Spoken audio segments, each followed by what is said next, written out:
Guy with principles, guy with money, guy with a media megaphone. Any one of those things would mark him out as something the Chinese Communist Party wouldn't like. But the combination of those three, I think, makes him an enemy in the CCP's eyes of a sort that they've never seen in the 75 years they've ruled China. Coming up on British Thought Leaders, Mark Clifford tells the incredible story of Jimmy Lai. Somebody told me that if I'd written this as a Hollywood script, it would just be thrown out because it's so unbelievable. A British citizen, Jimmy has spent 4 years in solitary confinement as a political prisoner in Hong Kong. And he said, I'd rather be hanging from a lamppost in Central than to give the communists the satisfaction of saying I ran away. Jimmy is not the kind of guy that's going to run away from a problem. He wanted to face it head on, and given what I said about it, the fires that he was forged in, he has the confidence that he can withstand it. Mark says Britain can do more after the breaking of the Sino-British Joint Declaration. Let's not just have some diplomatic, polite language. Let's really remind the world that China is breaking an international treaty. And if they can't keep that treaty, why should we believe them on climate change or on anything else?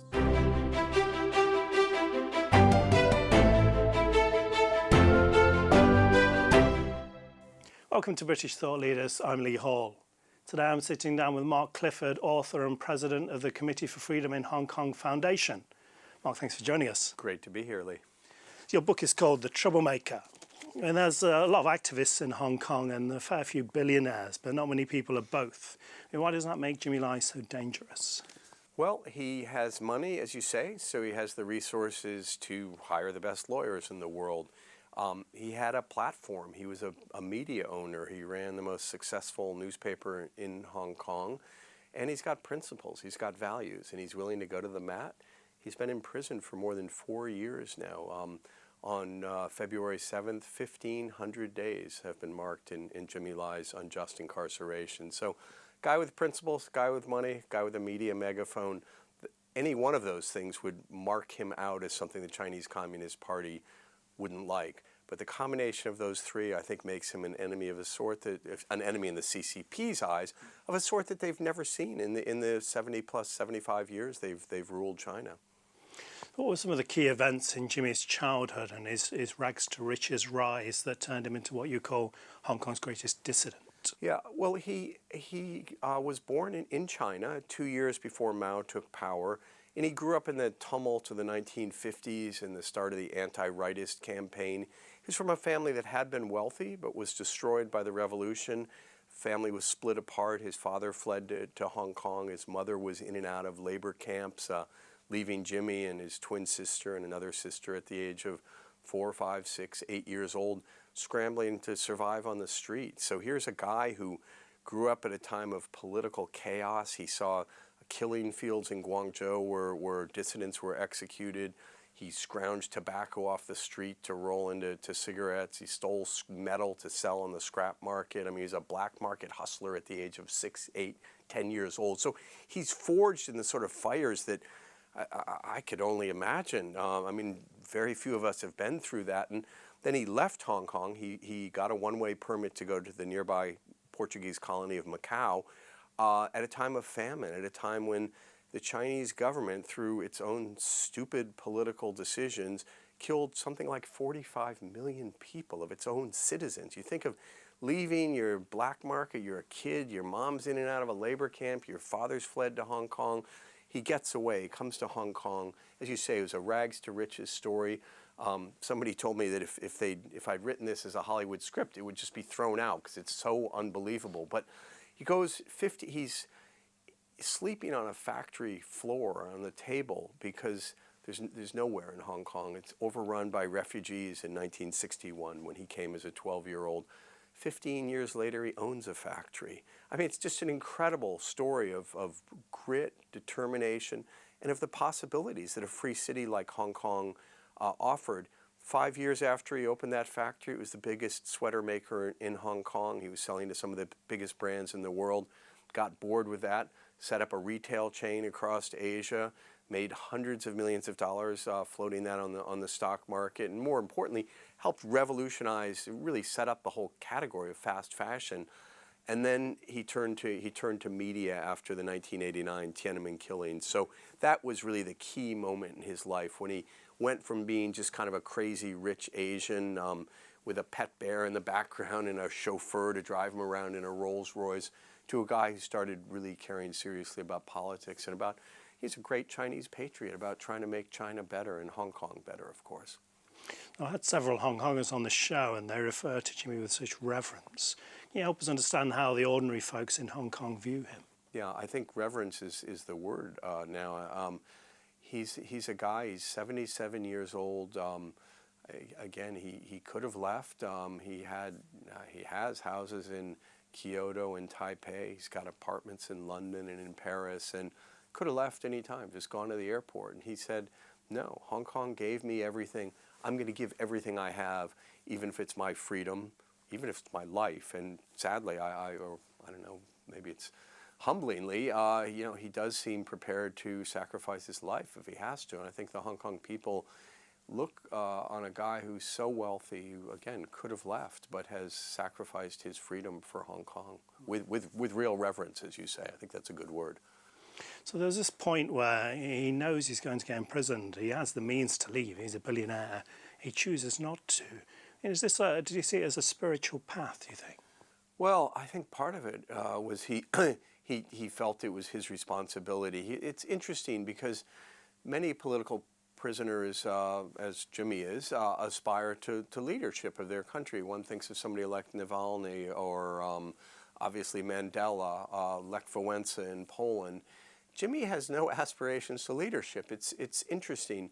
But through his newspaper and through the media, I mean, he really rallied Hong Kong people to go out and protest in favor of democracy. I mean, non-violently always, but he just felt it would be wrong to abandon the millions of Hong Kongers who'd come out in the streets, who'd listen to the calls that Jimmy and his staff made at the newspaper, Apple Daily, and his magazine, Next Magazine. It would just be wrong to just hop on a plane and go off to his apartment in Paris or whatever. I just think he's not the kind of person that could have done that in good conscience. And so, again, he wasn't a political leader, but in some way he felt like and described himself as kind of the captain of the ship. He goes, ship's going down, the captain can't just hop in the lifeboat. That's not right. He also, a couple other points, he said, Hong Kong gave me everything. It gave me my freedom. It gave me my family. It gave me my wealth. I've got to stay and fight for Hong Kong. I've got to fight for what he would always call Western values. And I think he was always so complimentary about the legacy that Britain left behind, above all, rule of law. And I think he believed that, we had to test whether or not Hong Kong still has rule of law. He's undergoing a trial right now, so I guess we'll see the results of that. But so far, what we've seen is not encouraging in terms of the new order in Hong Kong. But there's another thing, and I think that having set himself up in opposition to the Chinese Communist Party, I mean, again, he's born into China. He's a very patriotic Chinese person, an extremely patriotic Hong Kong person. But he said I've talked to somebody, interviewed somebody for the book, and I never asked Jimmy, why don't you leave? I wouldn't have had the temerity, even though I've known him for 30 plus years. But one of a mutual friend, Jimmy, you gotta leave. And he said, I would rather be hanging dead from a lamppost in Central, that's the business district of Hong Kong, I'd rather be hanging from a lamppost in Central than to give the communists the satisfaction of saying I ran away. Jimmy is not the kind of guy that's going to run away from a problem. He wanted to face it head on, and given what I said about it, the fires that he was forged in, he has the confidence that he can withstand it. And so far, he's obviously physically confined, but he's mentally unbroken, and we're seeing that in his ongoing national security law trial. Is faith an important part of Jimmy's life? It's key. He converted to Catholicism a week after Britain left Hong Kong and returned it to Chinese rule in 1997. And Jimmy, as his wife Teresa told me, he saw that trouble was coming, and he figured a higher power might stand him in good stead, might be helpful. So he's spending his life in prison more or less as a Benedictine monk would. I mean, he's not like some crazy prophet off in the desert. It's a very circumscribed life. He doesn't have a clock in there. He doesn't know what time it is. He's been in solitary confinement most of these past 4+ years. He can't choose, when the light goes on even. He doesn't choose when, let alone what he's eating. He's out for 50 minutes of exercise a day. Otherwise, he's in a windowless cell. But within that, he is living as a free man. And Jimmy, I was privileged enough to moderate a conversation that he had with Nathan Sharansky, the longtime Soviet refusenik who spent 9 years in a Soviet gulag. And they had an extraordinary conversation. I talked to Nathan afterwards. He's kind enough to write the foreword for the book. And he said he'd never met anybody like Jimmy. Jimmy knew he was going to prison. It was really only a couple weeks later that he was incarcerated. And he wanted to be the best political prisoner that's possible to be. And I think that sums up Jimmy, whether he's making envelopes for prison labor as he's doing now, or he was making sweaters or selling shirts. He wants to be the best that he can be. So he's living this life as a free man within incredibly difficult physical circumstances. You think of that, 1,500 days incarcerated, mostly in a windowless cell. So he has to make 600 envelopes a week, the last I heard, under forced prison labor. He's getting about a penny a day, by the way, so I don't think he's doing it for the money. He prays as much as time allows. He reads a lot of theology. And he's actually an artist of some real skill, and he's drawing religious themes. He's gotten some of those pictures out for his friends and his family. But the faith is absolutely critical to him, which makes it crueler that he's been denied Holy Communion. He's been denied Mass for, I think, over a year now. But anyway, quite some time, and the authorities have made up all sorts of nonsense excuses about that. But the point is, he's a man of faith who's having to do it without a priest, without the sacraments, and just alone in his cell. His wife, Teresa, I mentioned in passing, has been an absolute rock in his life. Teresa's also a devout Catholic and was key to Jimmy's conversion. She visits him, during the 3 or 4 times a month that the family visits are allowed. They get to see each other behind plexiglass for 30 minutes, and that's it. That's pretty much his human contact. He's also in court, and we are lucky that in Hong Kong, or compared to the mainland at least, we do have open court proceedings. So, his family is able to see him, but he can't have any real human contact with them. President Trump has called for his release. Prime Minister Keir Starmer has called for his release. Are you feeling optimistic it will happen soon? And if it does, do you think he'll stay in Hong Kong? Well, I think he'd like to leave Hong Kong, and I am optimistic that it's going to happen sooner rather than later. I would hope, early in a Trump, fairly early in a Trump presidency, as you say. President Trump on the campaign trail said that he 100% guaranteed that he would get Jimmy Lai out of prison. He said it would be very easy, and that at that point, the Biden administration, he felt, didn't have people working on that. I would hope that President Trump gets his staff working on this in the form of the Secretary of State Marco Rubio. We've got a real ally for human rights in Hong Kong, somebody who really knows Hong Kong, knows China, knows about human rights, has been a big supporter. Mike Waltz, the National Security Advisor, very, similar. Delighted to see that Prime Minister Keir Starmer also called for his release. I think we've got to get through this national security law trial and get the sentencing done, which we would hope would be by mid-year. It's already been going on well over a year. And I think after he's sentenced and the Chinese feel that he's being punished according to the law, as they would say it, that we can start talking seriously about a release. Obviously, it's many, many pay grades above where I sit. It's going to have to be a deal that involves Xi Jinping himself, President Trump, and Prime Minister Starmer. I should also say the Chinese did late last year, October, November period, release 4 unjustly detained Americans. So I think that's a good sign. The Chinese are willing to deal. And go back a few years, they released 2 arbitrarily detained Canadians, Michael Kovrig and Michael Spavor, in exchange for a Chinese executive, Meng Wanzhou, from the Huawei Telecoms company. But the U.S. was involved with that, and there was some exchanges between the U.S. and China at the same time. So it's possible. It's going to happen at the very, very highest levels. And it's going to depend on the political temperature. If things really go south between the U.S. and China, that's going to make it a lot harder to get Jimmy Lai out. if President Xi, General Secretary Xi, were, for example, coming to Mar-a-Lago for a summit with Donald Trump, one could imagine that, this is something that might be part of the package. Jimmy's bank accounts, so that his companies were frozen. Payments to Apple daily from subscribers, card payments were stopped. We've even seen in Britain, Hong Kongers can't access their bank savings. All of these things can only really happen with the involvement of corporations, maybe some of whom we would see on our high street. Do you see these companies as being victims, or do you think they're part of the problem? Well, both. You mentioned I was on the board of directors of Next Digital, the media company. We had about 1,000 people whose salaries we couldn't pay. The money was in the bank account, but John Lee, who's now the chief executive of Hong Kong, wrote us a letter at the board and said, we're freezing your bank accounts. I think you might have broken the law, so I'm freezing your bank accounts. Guilty until proven innocent, right? I mean, it's totally outrageous. And then the government had the nerve to take us to court, to labor tribunal, for not paying our staff salaries. It's absolutely, it's kind of Alice in Wonderland meeting Kafka in Hong Kong at the moment. For a place that calls itself a global financial center, this is a joke.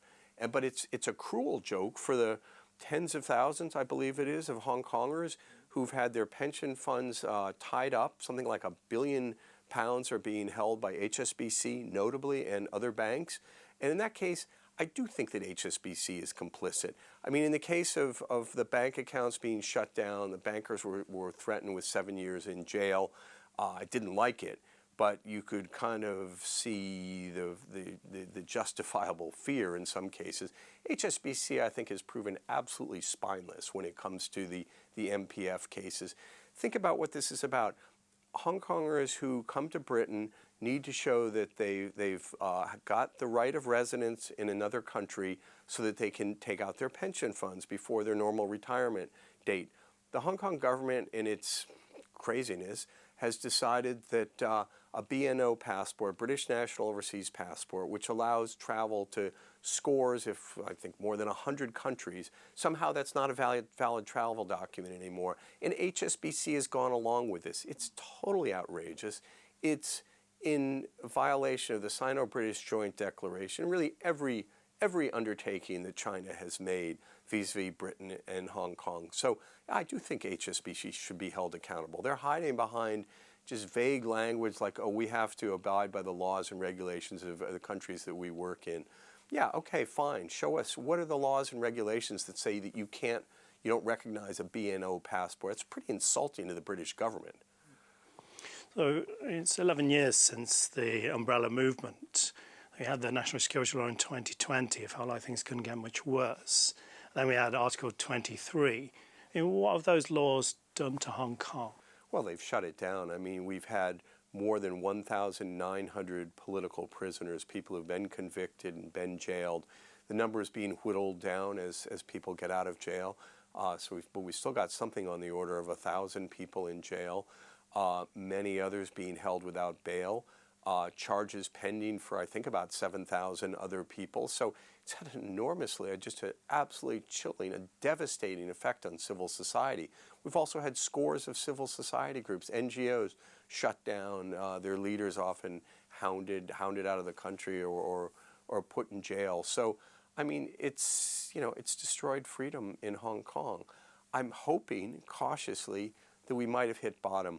January 2025 was the first month when there were no new political prisoners since the national security law came in. The number of new political prisoners is dropping because I think they've basically either jailed or driven out of Hong Kong most of the people that they would regard as dissidents. So I think the message to Hong Kong's leaders, and above all to China's leaders, is start easing up.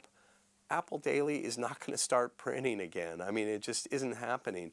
There aren't going to be 2 million people out in the streets if you let these political prisoners out.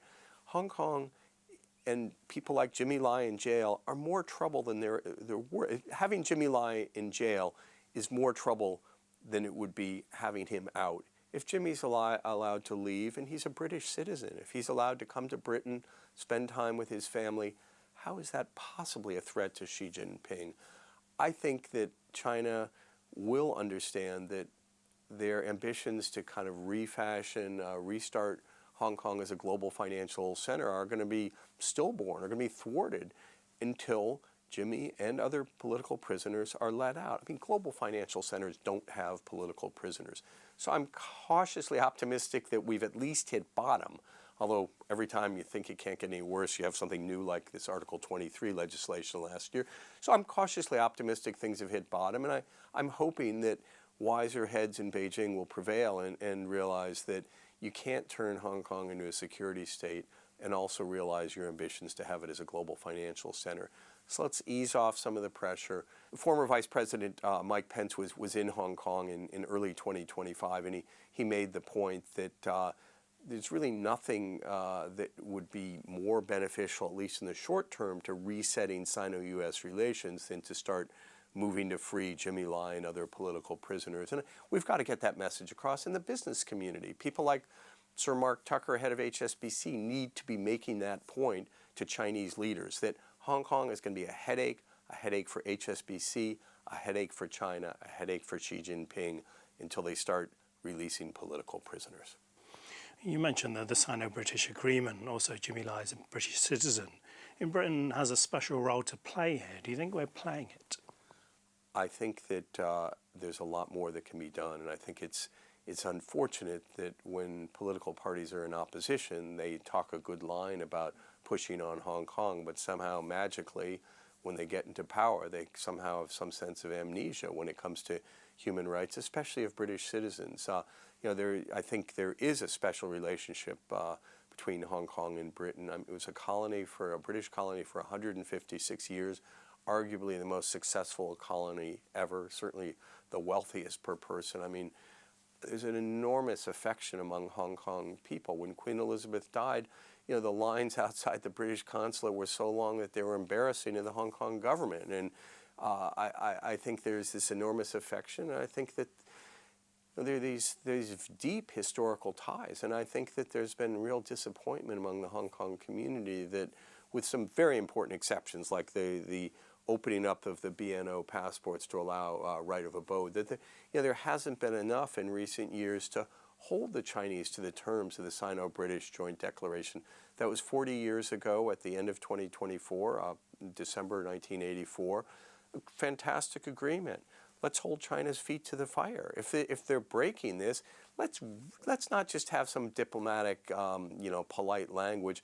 Let's really remind the world that China is breaking an international treaty. And if they can't keep that treaty, why should we believe them on climate change or on anything else? So there's a lot more that can be done, but there is this deep reservoir of continuing goodwill and of strong ties. And of course, you now have hundreds of thousands of Hong Kongers who've moved here in recent years and want to keep the ties strong between Hong Kong and Britain. So the Sino-British agreement was supposed to keep things the same until 2047.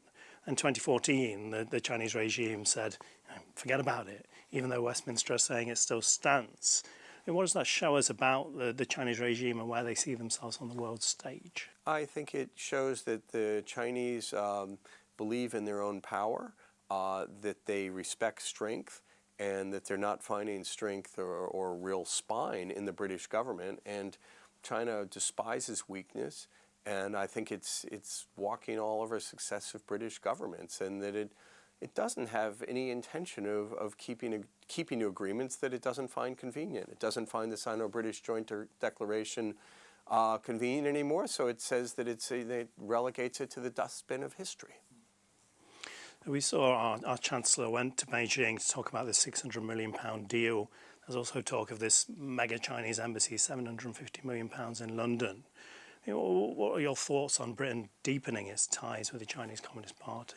Well, I think it's quite short-sighted. First of all, it's not even £600 million over 5 years is not really a huge amount of money in the context of your economy.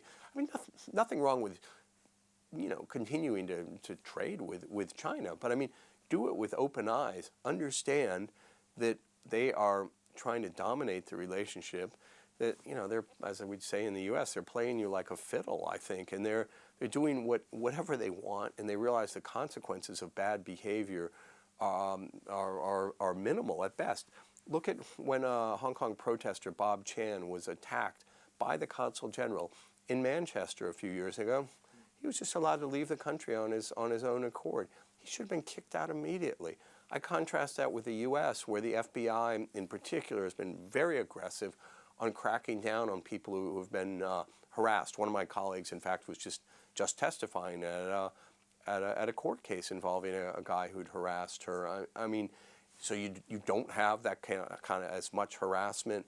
You don't have the kind of naked operations of the CCP and its United Front allies in the United States that you do in the United Kingdom. So I would say open your eyes, stiffen your spine, realize who you're dealing with. It doesn't mean you don't have any trade, but you have to be a lot more realistic, and also realistic about what benefits you're really getting out of this. If you're just buying more goods from China, not really sure how that's helping Britain. But the political side, the economics and politics, of course, are intertwined, but there's no reason you can't stand up to China politically, as the U.S. and I think other countries increasingly are doing, especially when it comes to human rights issues that involve you're a British citizen like Jimmy Lai, a former colony where there's a treaty obligation, or people who are Hong Kongers who are living here who are subject to bounties. I mean, it's insane. I have a colleague who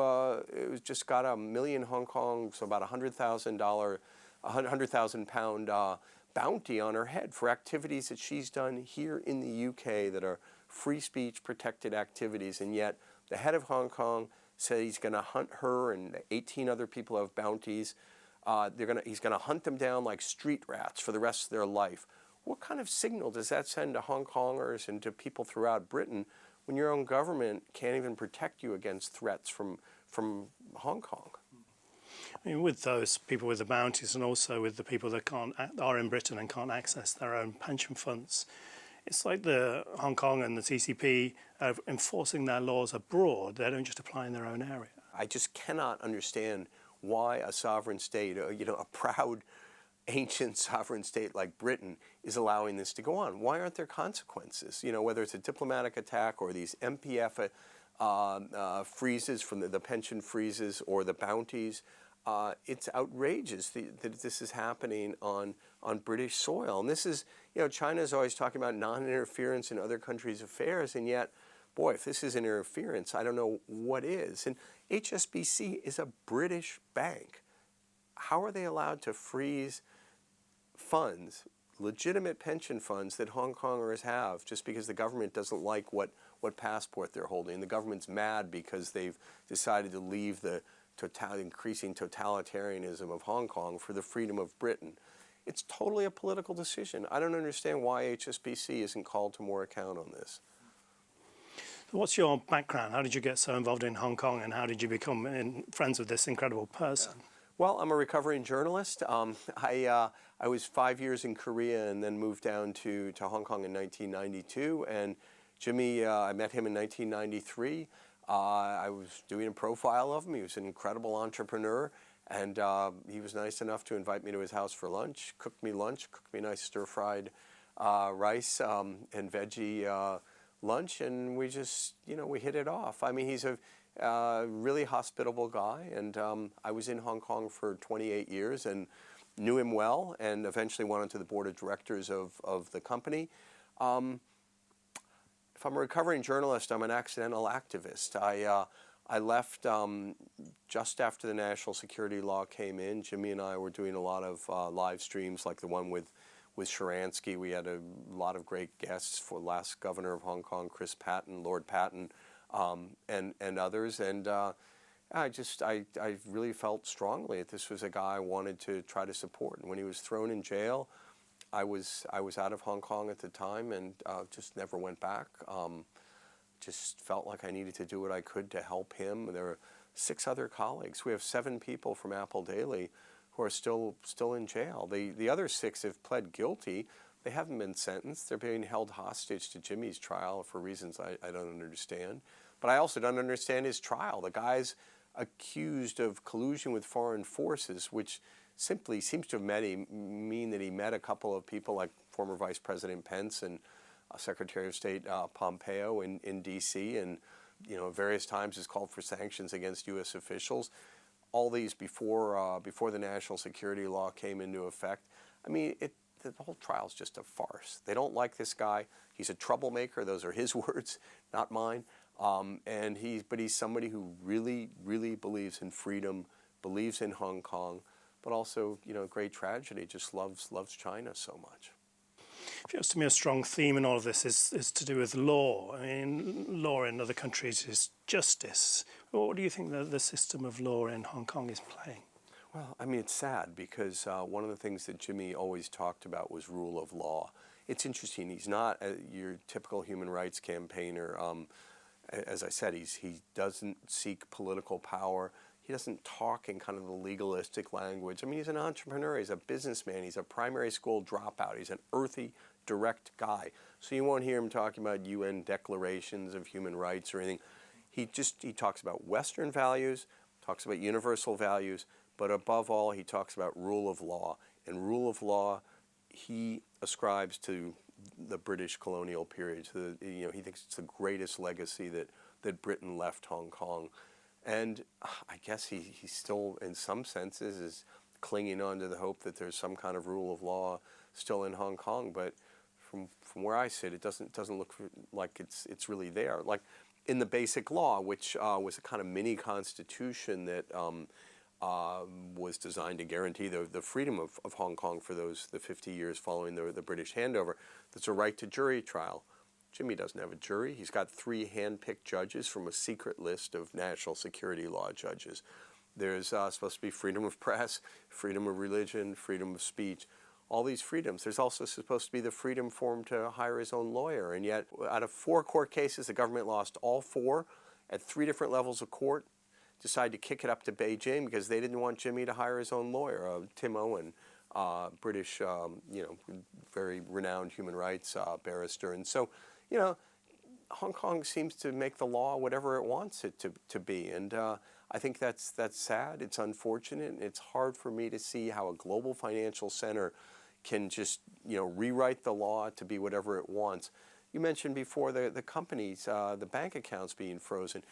We were directors of a publicly listed company, a company on the stock exchange of Hong Kong, and you get a letter one day effectively shutting you down with no court procedure, no due process, no right to even appeal to a court. We can only appeal to the guy that sent us the letter, who's now the head of Hong Kong. So, I mean, what kind of, I'm tempted to call it a kangaroo court, but I think that would be unfair to kangaroos. I mean, it's insane what passes for law in Hong Kong right now.